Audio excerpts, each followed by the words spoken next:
This presentation is going to be focused on benchmarking. Okay?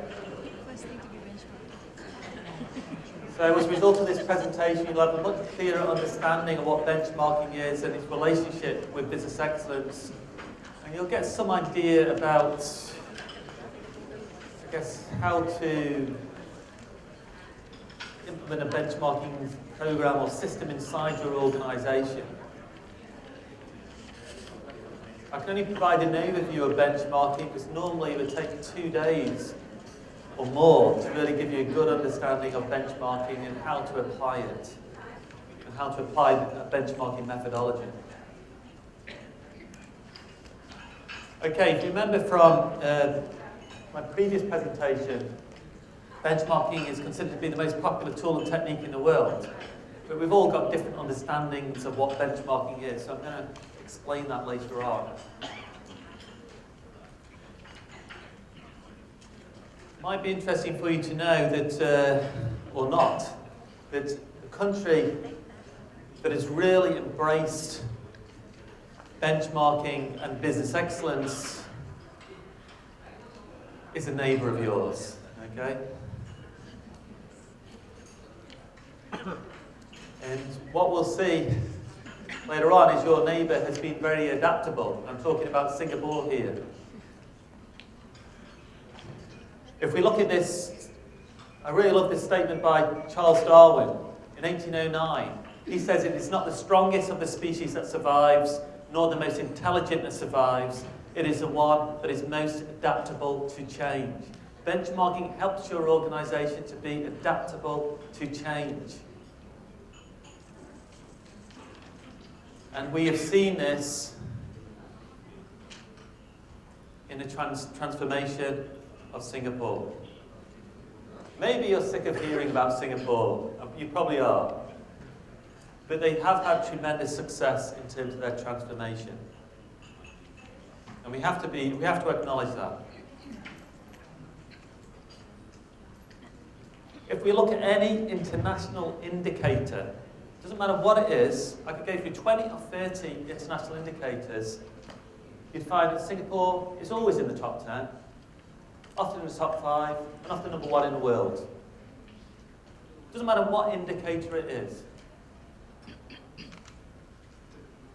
The number 1 for customer service in the public sector. I was at a conference 3 years ago in Indonesia. They had a Canadian government minister speaking at that conference. And he was saying, you know, Canada is fantastic for its public service and the level of customer service. And this government minister from Canada was saying, we were always number 1 in the world in Canada, but the reason why we're not number 1 is because we had so many visitors from Singapore coming to learn from us. So they're inundated with people travelling to Canada from Singapore to learn from Canada. So that's why Singapore is now number 1 in the world for customer service in the public sector. I'm not going to highlight where Singapore is in each of these, but you'll find generally if you look closely they're number 1 or number 2 or number 3. It doesn't matter what it is in terms of ease of starting up a new business. And Malaysia does tremendously well at this. 12 is something to be proud of. So you've really got a good infrastructure in place for organisations to start off as a new business. If we look at New Zealand's actually pretty good at this. We have a lot of small businesses. We're number 3 in the world. If you look at digital economies, Malaysia's number 36. It's the IT infrastructure. Singapore, number 8. New Zealand, number 10. Look at innovation. Malaysia, 32. Singapore, depending on the study, is number 3 or number 1. New Zealand is number 13. Global competitiveness. 2012, number 25, Singapore number 2, New Zealand number 23. It relates to everything, death rates through homicide, through murders. It's better to be down here, 0, 0, 0, 0.38, Singapore, one of the lowest rates of homicide in the world. Malaysia number 70. Honduras is a place you don't want to live in. Anybody think of emigrating to Honduras?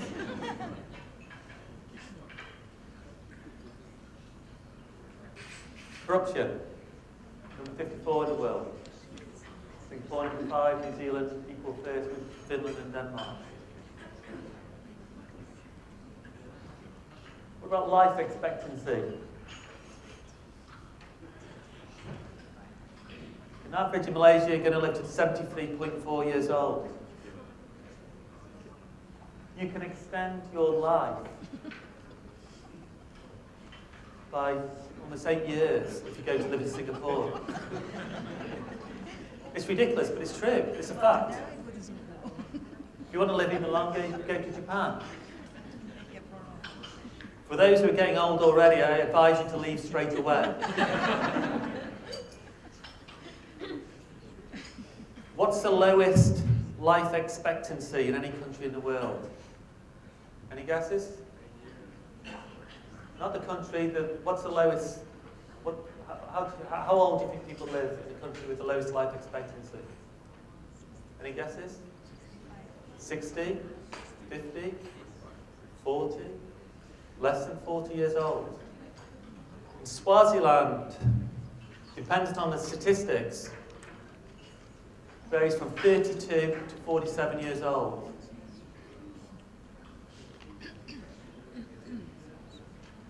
This shows the huge inequalities in the world that we live in, and it's appalling that we have this situation in today's world, when there is so much wealth. This is because of the HIV virus. I think 25% of pregnant women carry the HIV virus in Swaziland. But it comes back again. You need to be good at all these indicators, because the more educated you are, the better the health system, the longer your life expectancy is going to be.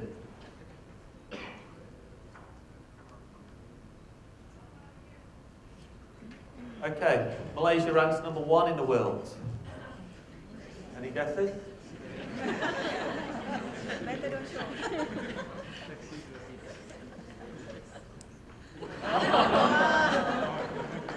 Good.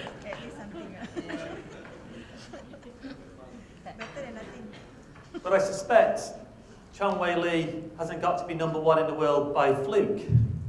He has got to be number 1 in the world through hard work and through learning from the better practices of his opponents. He's learned how to improve his skill, his art of playing badminton. So it takes hard work, commitment, and an attention to detail, learning from other people, in his case, other players. And there's lots involved in becoming a great badminton player. I guess he's very careful about his diet. I bet he's got a good coach. There's lots of things involved. The same in business excellence. You've got to take on board everything that's required to become the best you can possibly be. Luckily, New Zealand is also the best in the world for something. Oh, by the way, just so we can have a laugh about this, Singapore ranks 46. No, New Zealand ranks 129.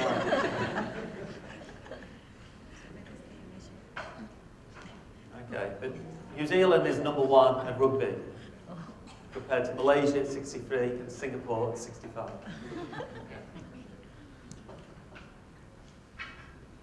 But there is a lot of benchmarking going on, especially at the international level.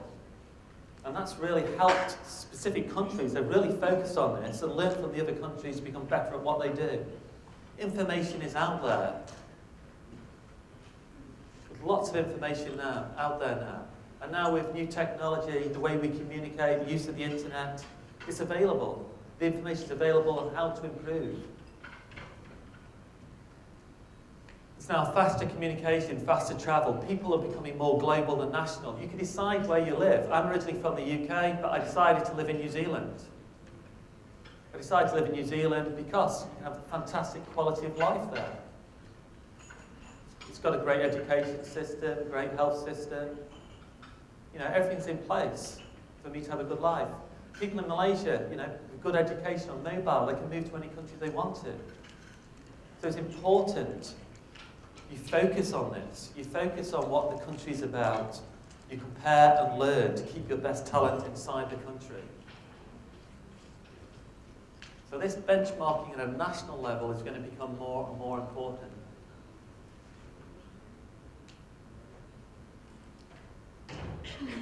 So you can learn how other organisations have achieved their success, or how other countries have achieved their success. A lot of the information is publicly available. This is the customer service standard from Ontario in Canada. They say that within 5 to 9 minutes is the maximum amount of time to wait in any lineup at a government office. 2 people is the maximum number of people you should have to deal with in order to get a service at a government office. 15 minutes is a reasonable amount of time to spend travelling to a government office. 30 seconds is an acceptable amount of time to wait and hold on the phone before you speak to a person. 2 people is the maximum number of people you should have to deal with in order to get the service on the telephone.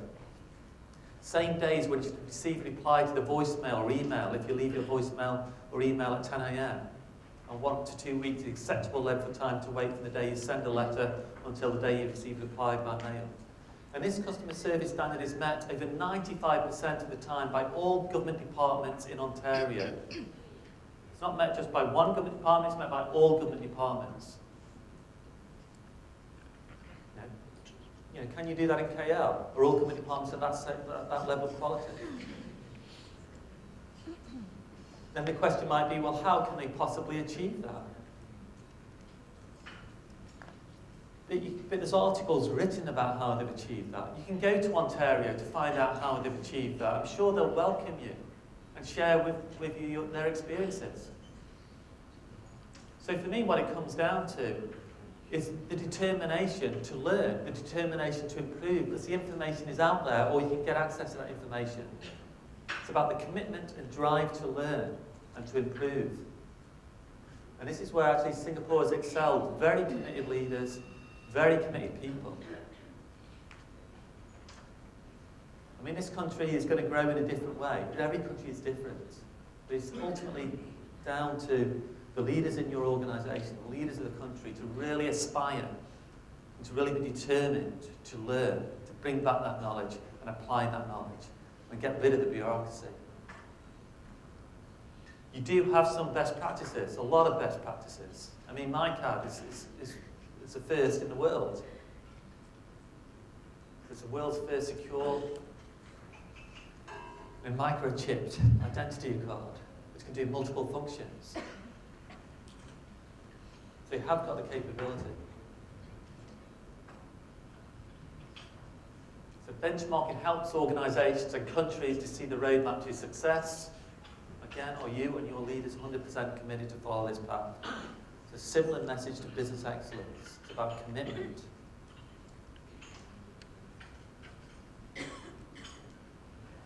Okay, I'm just going to go through a benchmarking example at an organisational level to give you a better understanding of benchmarking, and then I'll describe the different types of benchmarking. This example relates to this young person here. You'll find out who this young person is later on in the presentation. Nothing to do with me, by the way. This person's not related to me. Okay, this example relates to the Great Ormond Street Hospital for Children in the UK. It's the leading hospital where people where young children who are critically ill, who've got major problems, might be lung problems, heart problems, go to the hospital for an operation, and hopefully there's going to be a successful outcome from that. But whilst a young patient, a young child who's ill is obviously susceptible to something going wrong in the operation, they found that not only can things go wrong when a young child is operated on, but also of key concern is the transfer process from the operating theatre to the intensive care unit. Because when you're having an operation, you're usually linked to a life support system, and then you're transferred from one life support system to another life support system. There's lots of leads and wires feeding you the appropriate fluids, monitoring your health, and maybe this equipment is not hooked up correctly to you, or feeding you the incorrect amount of fluids. So there's a problem that can occur with regards to the equipment, but also there's a problem that can occur in terms of information transfer. Because you've had a set of doctors and nurses operating on you for maybe a period of 7, 8 hours, and now they need to transfer that information about your condition to a new set of doctors and nurses who are now going to be responsible for your aftercare. So here we've got a couple of photographs, one of an operating theatre and one of an intensive care system with a life support system over here, which is linked to the patient. So not only can equipment transfer go wrong, but also information transfer. So what's the solution? Well, after one particularly arduous operation, which took 12 hours, 2 of the surgeons went down to the coffee room to have a coffee, and they switched on the television. And on the television was a Formula 1 race. And they noticed that in a Formula 1 race, there's a transfer process, a changeover process, where the tyres are changed and the car is refueled. And this happens very quickly, in less than 10 seconds. And it happens very safely. And yet the environment they're operating in is a difficult environment. It's a hot environment. The cars are hot. You've got, petrol. It can easily light up and cause a fire. So therefore, if these people can do that transfer process so quickly and so effectively and so safely, surely the hospital can learn something from them. And what is quite unique in this case is that they took the next step. They decided to contact the Ferrari team. The Ferrari team based in Italy, because they found out the next race was in Italy. So they contacted the Ferrari team and told them about the problems experiencing in the hospital. And the Ferrari team could obviously see that they could assist the hospital, or at least be interested to try and help the hospital. So they invited the team of surgeons and staff over to Italy to the next race. And the engineers involved in the pit stop shared what they did. And they learned so much that they also then contacted the McLaren team, who are based in the UK, and invited the McLaren team to come to the hospital and look at the hospital's processes. So the McLaren team also advised them on how to improve. So they got the input of both the Ferrari team and the McLaren team. What I'm going to show to you now is a video of actually what happens at a pit stop. And then we'll look at how that can be used by a hospital to improve these processes. So hopefully this is going to work.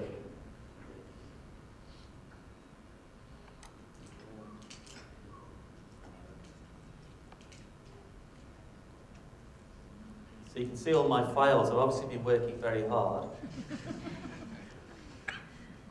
But I don't know where to look.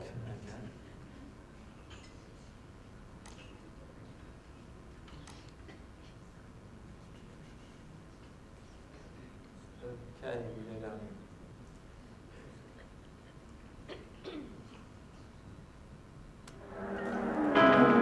Pit stops are part of motor racing history. Against the relentless stopwatch, time is critical, pressure is high. Mistakes are easily made.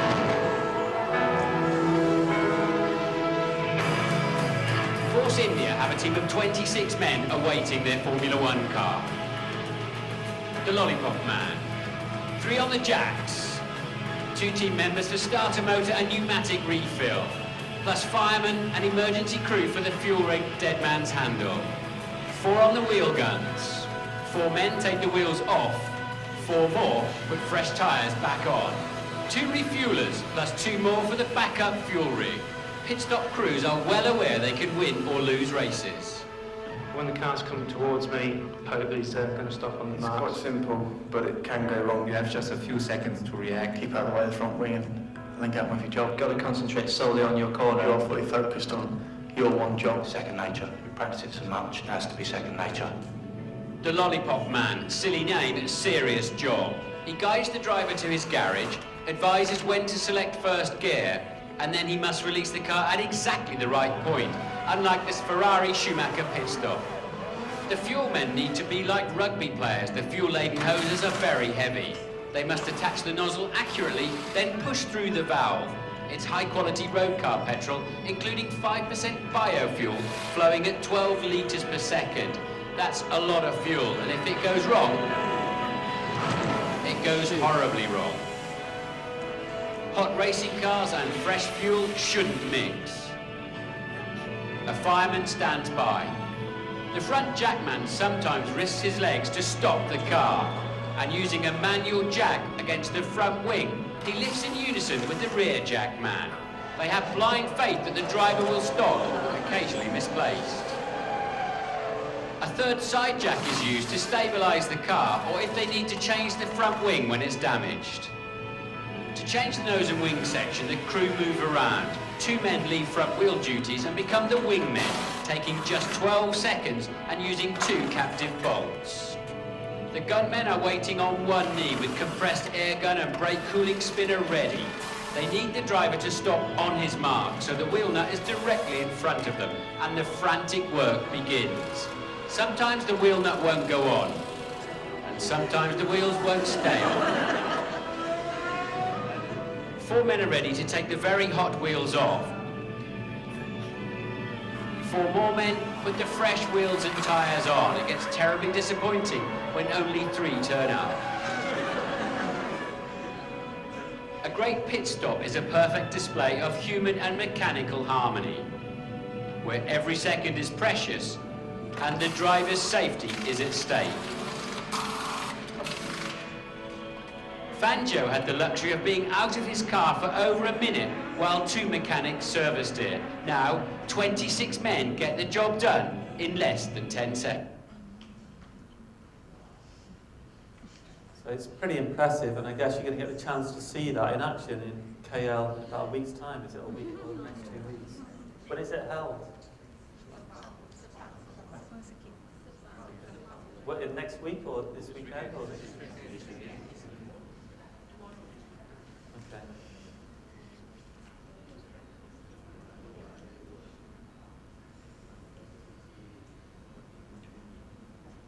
Okay, so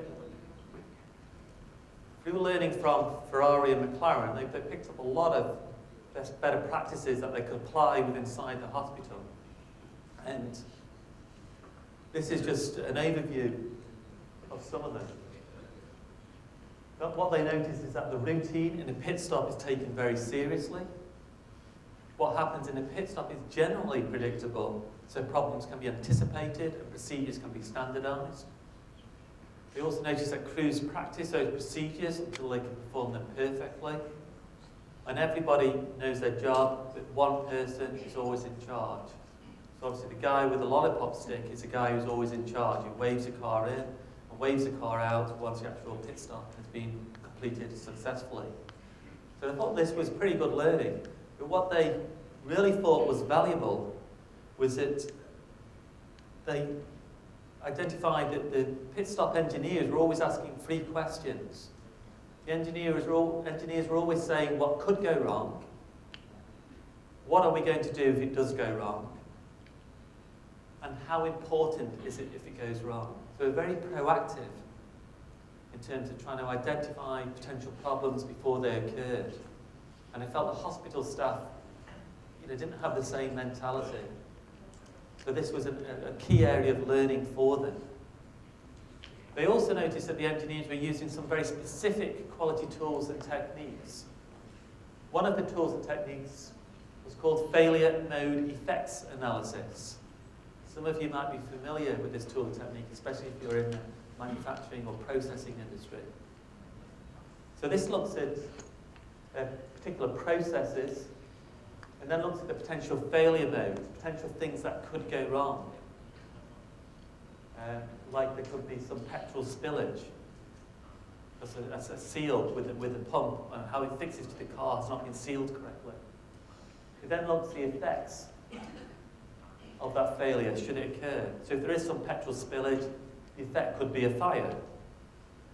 And then it rates out of 10 the severity of that failure, should it occur. Obviously a fire is something you don't want, so that would score a 10 out of 10. And then it looked at potential causes of that failure. And then they would rate the probability of that cause happening. If it's likely to happen, they score it a 10. If it's unlikely to happen, they score it a 1. Then look at the current controls. This is looking at the current controls which would identify the problem before it occurred so you could stop it. So maybe a green light shows so you can intervene before the actual problem actually happens. If the chance of detection is low, you'd score it a 10. If the chance of detection is high, you'd score it 1. You then multiply those three factors together to get a risk priority number. And obviously you'd address the risks of highest priority. And once they're addressed, you then reassess the risk, and obviously you'd hope the risk priority number comes down. So it's a very proactive and systematic approach to addressing problems. It wasn't just this tool or technique they learned from the Formula One team. There's a whole range of different tools and techniques. So what solutions did they put in place? Well, number one, they started to use these tools and techniques. Secondly, they decided to write much clearer procedures so people knew precisely what they're supposed to do. And they also laminated on the wall the procedures and functions of what each person was supposed to do, so it's quite clear to everybody. So a big poster by wherever this transfer process occurred, clearly saying what each person's job was, and with some photographs as well, showing where they should stand. In addition to that, they provide more training to make sure, again, people know exactly what's expected of them.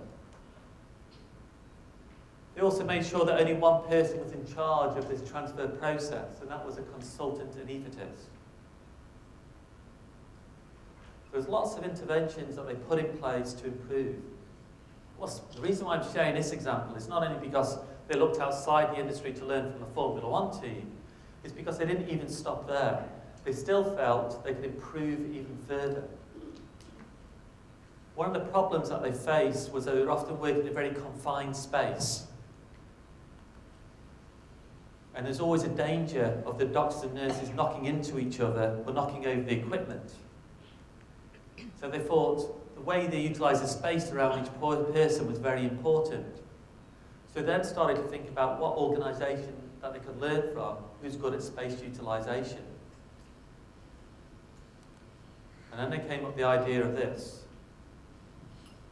to learn from a dance teacher, a dance choreographer. Because if you go and see dancers dancing in the theatre, you don't see them falling off stage. They know precisely how to move. So they got a dance teacher in to show the nurses and doctors how to move around the patient using the minimal amount of movement. So this is what benchmarking is about. It's trying to think of organisations that need to excel for that particular process in order to survive. The Formula One team needs to have a fantastic transfer process, changeover process. It's essential. A dance choreographer needs to have a fantastic way of teaching people how to dance, how to move.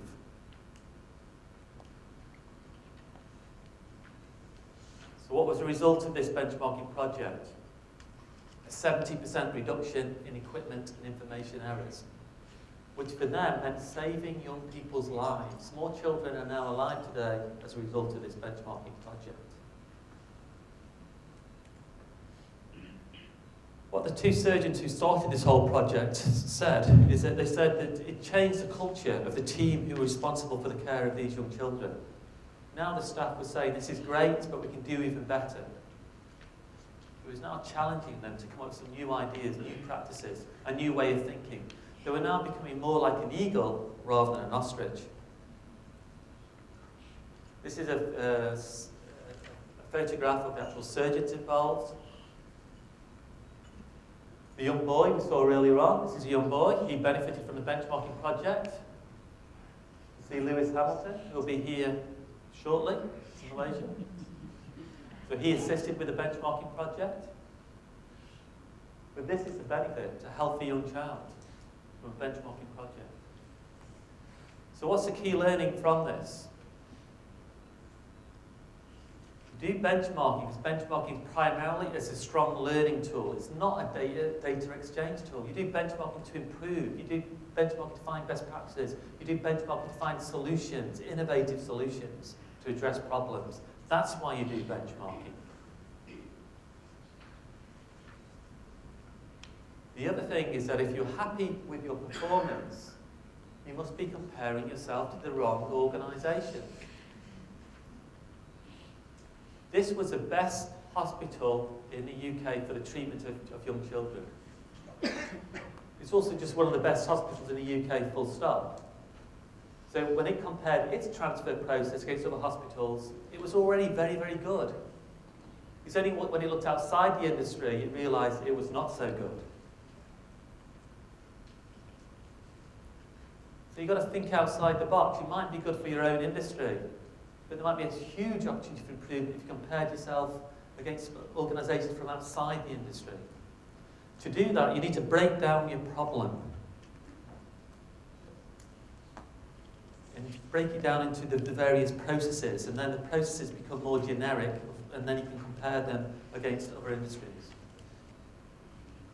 Okay, we're not going to show this. It was a funny example, but it's too hard to find this video on my laptop. Okay, so what is benchmarking? Benchmarking to me is learning from the experience of other organisations. This is why you do benchmarking, to find solutions, new ways of doing things, to challenge the status quo. There are two main types of benchmarking. Number one is called informal benchmarking. It's something we all do, whether we're conscious of it or not. We compare our knowledge with our colleagues' knowledge, other people inside our organisation. So, somebody who's responsible for a particular process, that person often has a lot of knowledge, and so a junior person who comes into that organisation will then learn from that process owner or their senior manager. Learn better practices in terms of how you operate a process. So we all learn from experts and our colleagues. This is a photograph of Dr. Robert Camp. He did the pioneering work on benchmarking in rank zeros. I still learn a lot from this guy. I see him every year. Very knowledgeable. The only thing I've not learned from him is wearing bow ties. I just can't see myself. So, which also sends a message as well. I mean, when you're learning from another organisation, you've always got to adapt as well. You've got to take on board your own culture, your own business environment. So normally you don't do a straight copy and paste. You don't do a copy and paste. Normally there's some adaptation that takes place. You also learn from networking. This is a great occasion for networking at the lunch breaks and coffee breaks. A great time, a great opportunity to talk to other people from other organisations. More and more, we learn from the internet. You can now do Google searches for best practices. You can search other organisations' websites, find out what they're up to. And there are specific websites designed to assist organisations to do benchmarking. Like the Bond website, which is provided by the Malaysia Productivity Corporation.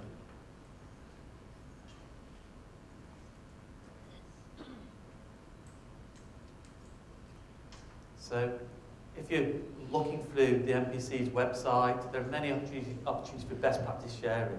There's information on the website itself in sharing best practices, but also they'll inform you of the latest events whereby you can meet people from other organisations and discuss issues that concern your own organisation and maybe access some good ideas or good practices from them. This is all informal type of learning, informal benchmarking.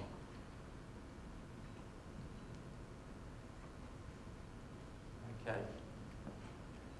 So we're going to have to figure out how to do this, but we can give you 1 month's free access to this. So I'm not sure whether through MPC, as long as you leave your email address with them, and then we'll give you the passwords, but also you need to do that anyway if you want a copy of my slides, because then we can send out a PDF to you or give you access to the slides. What's interesting though is that it's not about just providing information. A couple of years ago, I was speaking to the director of Philips. They have,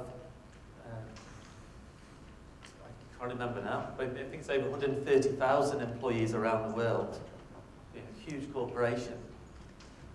And so this man here, Ard Streng, I think he's just retired now, he was responsible for benchmarking and knowledge management within Philips. So they developed a benchmarking portal enabling the sharing of information across all the Philips sites around the world. And he was saying that when they developed this portal for sharing and tried to collect all the best practices, actually very little sharing occurred because often people just can't be bothered to read anymore. They're very busy. And reading can be quite boring. I mean, our attention span seems to be reducing all the time.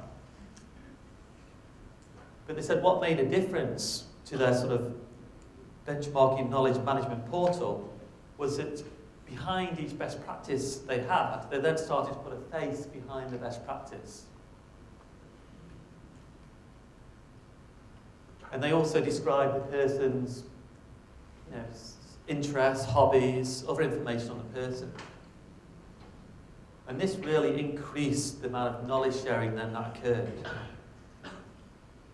So it's not just about providing information. I mean, there's always people behind these best practices. We need to think about how we can get people to talk to people. So I think information itself can be quite boring, but I mean, once we can see a person behind it, it makes it so much more accessible.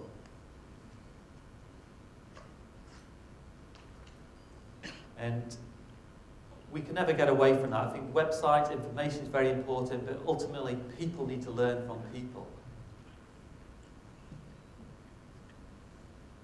Networking is also one of the 5 keys to innovation. So networking is very important for benchmarking, but it's also a stimulus for innovation. This is a major Harvard Business School study. They said there's 5 keys to innovation. So one of which is networking, therefore doing informal benchmarking. And the other 4 keys are associating, the ability to be able to associate things from different fields. So going outside your normal boundary, going outside your normal discipline, meeting people from other disciplines, and having the ability to actually bring back information from a different discipline and link it to your own discipline, and then help to improve your own organisation's performance. Also, for innovation, you need to have a questioning sort of nature. Therefore, asking, how did you do that? Why did that happen? What happens if I do this? Observation is also very important, particularly observing customer behaviour. And that will help you to improve the level of innovation inside your organisation, and also encouraging experimentation, therefore pilot testing, encouraging people to have a go, to try something different. But informal benchmarking not only brings back best practices, but it also has a really tremendous impact on innovation as well. Okay, so that's informal benchmarking. And for informal benchmarking, you really be thinking about how can you encourage it more inside your organisation. What do you do currently inside your organisation to encourage informal benchmarking? What could you do differently? Okay, in terms of formal benchmarking, there's 2 main types. One is called performance benchmarking, and the other one is called best practice benchmarking. And I think performance benchmarking is something you're more familiar with here, I'm led to believe. So performance benchmarking is where you compare data. You're finding out where your organisation sits in comparison to another organisation. So it might be comparing your financial performance, it might be comparing customer complaints. And the reason you do that comparison is to find out really where your strengths are and where your opportunities for improvement are. So if you're performing down here and another organisation is performing up there, then it should be getting your organisation to ask a question, saying, well, we've also got a problem here, what are we going to do about it? So comparing data, comparing benchmarks, it's like a prioritisation tool. It helps you to identify your strengths and opportunities with respect to other organisations. So it helps you to know where you should focus your resources. If you're comparing your performance across multiple measures against different organisations, maybe comparing your HR performance, your customer performance, your financial performance, the performance of some of your key processes against other organisations, and you identify where the major gaps are, then you put your resources into those areas. But it does not provide solutions. So make sure if you're doing that comparison, you do something after the collection of data. If you're doing nothing after collecting the data, don't bother getting the data in the first place. There's got to be a step after the collection of the data. Organisations that are sensible will obviously analyse the data and then say, we want to set up an improvement team to think how we can close the gap. So they'll start to think about how we can close the gap, and then maybe they'll put in place some new practices inside their organisation or make some new interventions. But a better approach would be is to say, okay, we're down here, there's other organisations up there. What we want to do, we want to find out what they're doing differently. We want to learn from their best practices.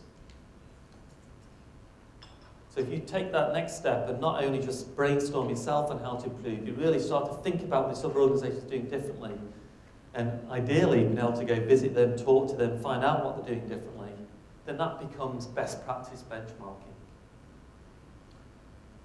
So best practice benchmarking is not only about comparing the data, it's also learning from those organisations that are performing better, finding out what they're doing differently. And it doesn't even stop there. It's not only about finding out what they do differently, it's then adapting and implementing the best practices. So it's about implementation too, and evaluating the outcomes. So just to summarise, performance benchmarking is a comparison of performance data that has been obtained from studying similar processes or activities. So it can be used for comparing financial measures, non-financial measures.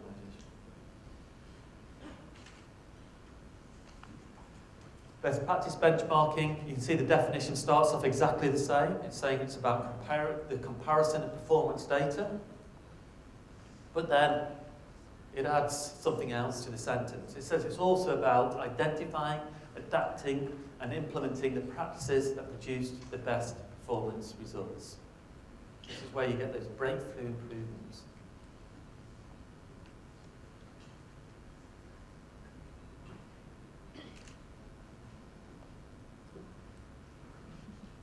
Also, there's no point in identifying a best practice if it's not going to be implemented. I've seen a lot of organisations do some benchmarking, but it stops there. They find out another organisation is performing better, this is a practice, but they haven't got the buy-in or the commitment of the senior management team to implement that best practice. So you really have to follow a methodology. And with these methodologies, they ensure you have the commitment of the senior management team to follow through and implement the best practices.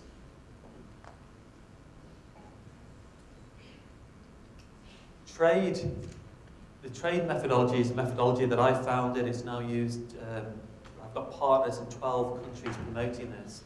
It's, for instance, used throughout the public service in Singapore. It's got 5 stages. A very simple methodology. 5 stages, and underneath that are a number of steps, and we'll have a quick look at that in a second. It's also got a certification scheme. Because you want people to be trained, you want people to understand what benchmarking is and be able to undertake benchmarking projects.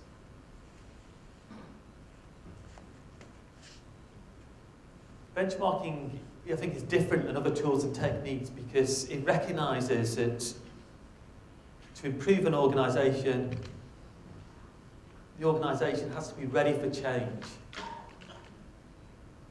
The organisation has to embrace change.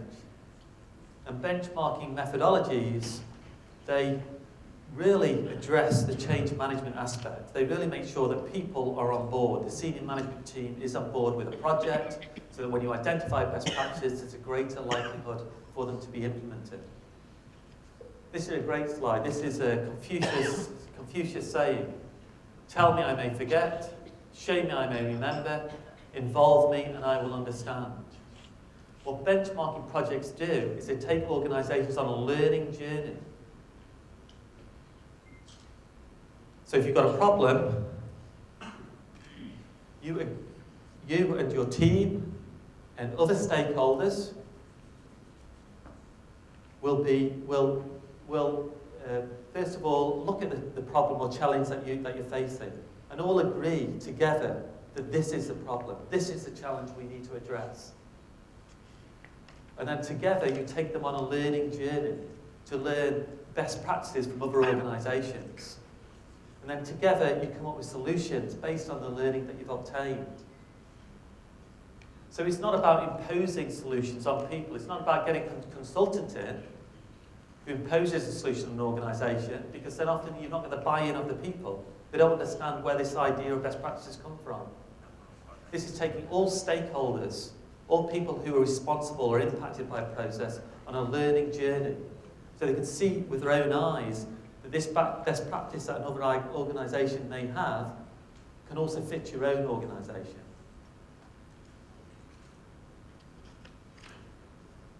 I'll quickly go through this methodology so you have a basic understanding of how it operates. All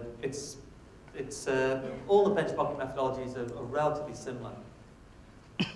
This methodology, the trade methodology, is a little bit more prescriptive than other methodologies. So the first stage is a terms of reference stage, the planning stage. You need to identify which area of your organisation you need to improve in. You just might know which area you need to improve in. Maybe you've got a lot of customer complaints coming in, so you know you've got to improve a particular area. Or maybe you want to take a business excellence assessment and identify that you need to improve in HR or one of your key processes. But once you decided the area you need to improve in, then basically you develop a project brief, an overview of the problem. You form a team, you train the team, you make sure you understand what's called a benchmarking code of conduct, which enables you to do benchmarking in an ethical manner. You prepare a more detailed project plan with aims, objectives, you look at the expected benefits you're going to glean from the project and expected cost of the project. And yeah, that's it. You just develop a project plan first of all. And for the hospital, for instance, the aim for their project might have been to transport patients safely and quickly from the operating theatre to the intensive care unit. So you need to think what projects would benefit your own organisation. And this shows more detail about the planning stage and what sort of things you would actually consider with a project. Nothing new here, it's something you would consider with most projects. But it's very important to spend time on this and make sure that everybody in the team and other stakeholders understand the purpose of the project and what it's striving to achieve. This is an example of terms of reference form. Obviously, clearly articulating the non-financial benefits and financial benefits of a project. And then you have a project management system supporting this, taking you through the various stages and steps of the benchmarking project and identifying who amongst the team is responsible for what part of the project. So I mean, maybe you could start to think about, if you were going to do a benchmarking project tomorrow, what would it be on? What would be the aim of the project? Who would you have in your project team? And who would be supporting this project? You've got to have the senior executive team on board, because otherwise you're going to identify best practices and they're not going to be implemented. So part of this whole approach is continually engaging the senior management team, the process owners and other stakeholders, the internal customers and suppliers, So when you identify the best practices, there's a greater likelihood of them being implemented. The research stage is about understanding your problem in more detail. So before you go and learn from other organisations, you need to ensure that everybody in your team has the same understanding. So you need to discuss the problem. Maybe you've got to draw a process flow chart, which describes a process. Make sure everybody understands the process. You want to look at your performance for that particular process or area of your business. If you're not measuring your performance already, you need to put in place a performance measure. So just making sure everybody understands the problem. And sometimes after this, you then decide, well, the problem's not as big as we thought, so we don't want to undertake a project in this area.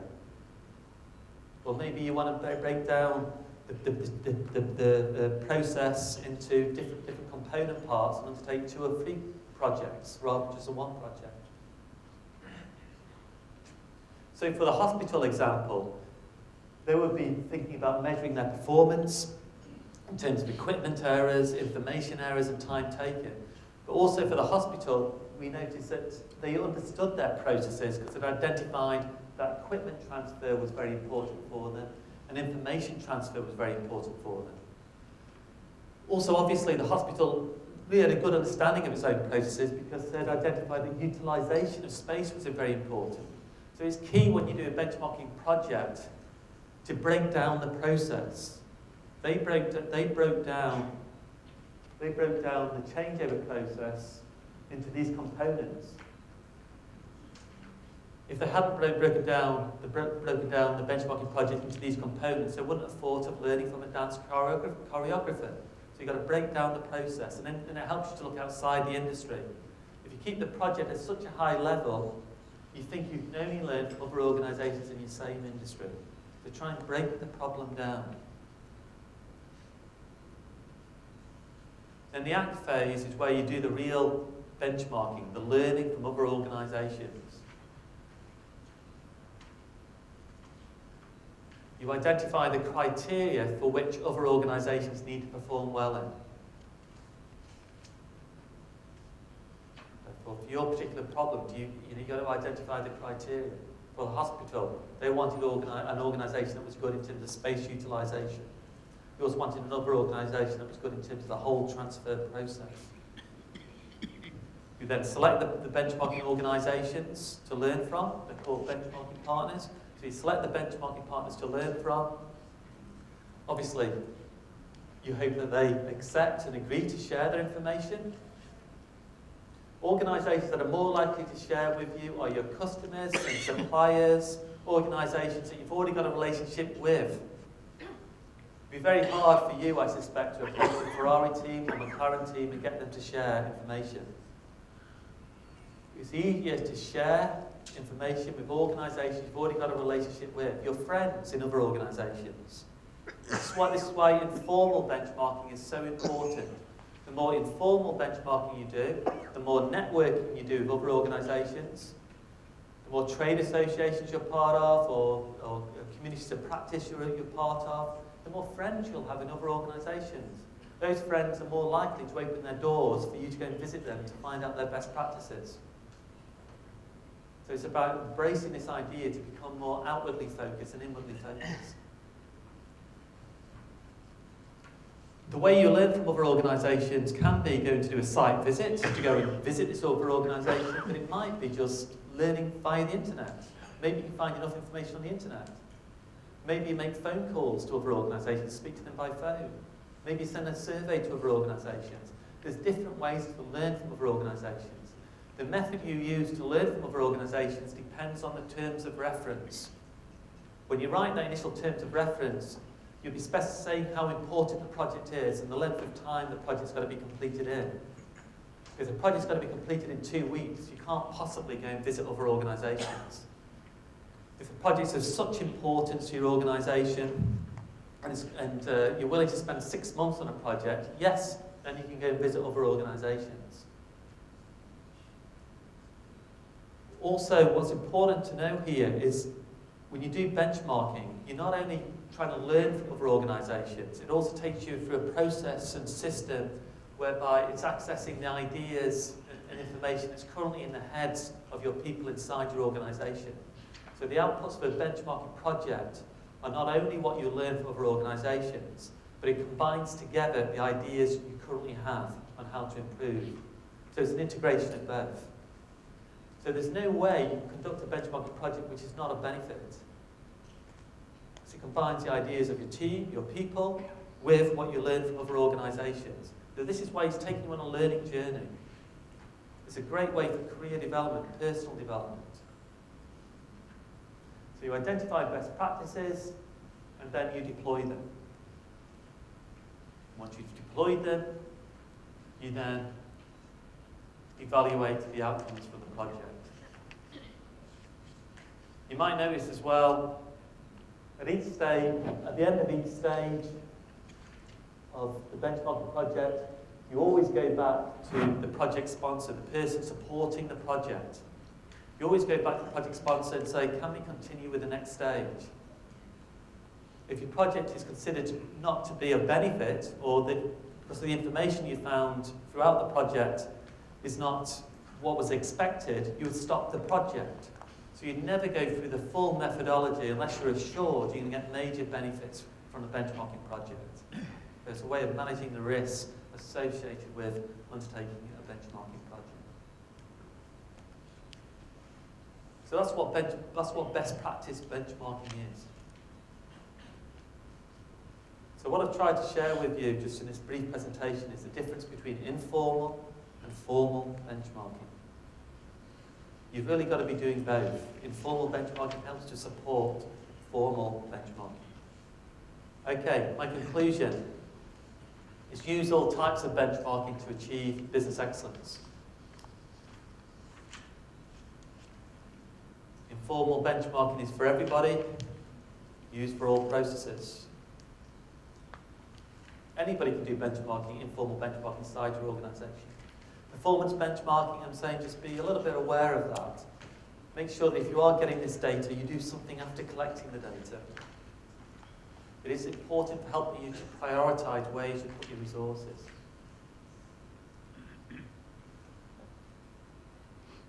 And then best practice benchmarking used for your key opportunities for improvement. We now have case studies where organisations have become world-class in a period of 3 or 4 years through combining business excellence with benchmarking. Rank Xerox took 8 years to become world-class. Now those organisations have become world-class in 3 years, like Boeing Aerospace Support in the United States.